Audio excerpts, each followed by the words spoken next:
Вече знаете, жилищното строителство е най-голямата и гадна измама по време на прехода. Българите са принудени да купуват и живеят в калпави и супер скъпи жилища.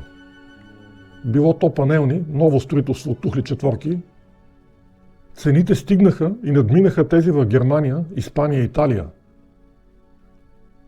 Затова е виновна до голяма степен родната политическа класа и финансовата олигархия. За всичко може да се говори в медиите, макар и с някои оговорки.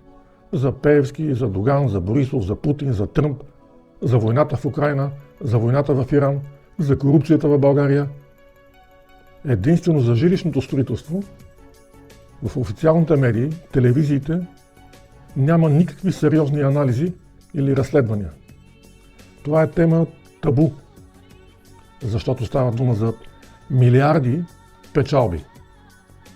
Няма да откриете постове или видеа в никой от десетките велики или полувелики подкастове. Независимите журналисти, инфлуенсъри, ютубери и разни протестери отбягват тази тема. Не им стига акъла или смелостта, или и двете. Аз обаче съм тук. Налага се да научите голямата истина от мен.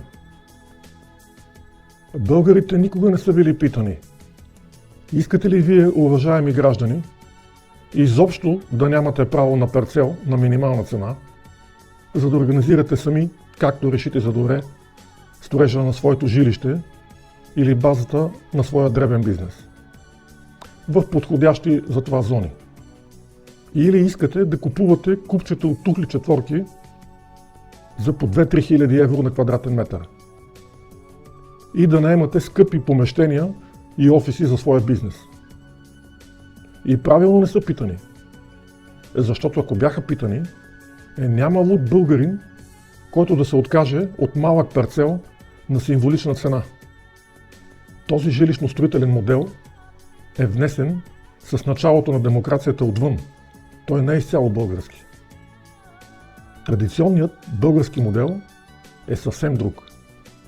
Общините в царство България, включително и столичната, са актували непрекъснато държавна земя за своя, правили са регулационни планове и са продавали напълно свободно парцели на всеки желаещ на нормални цени.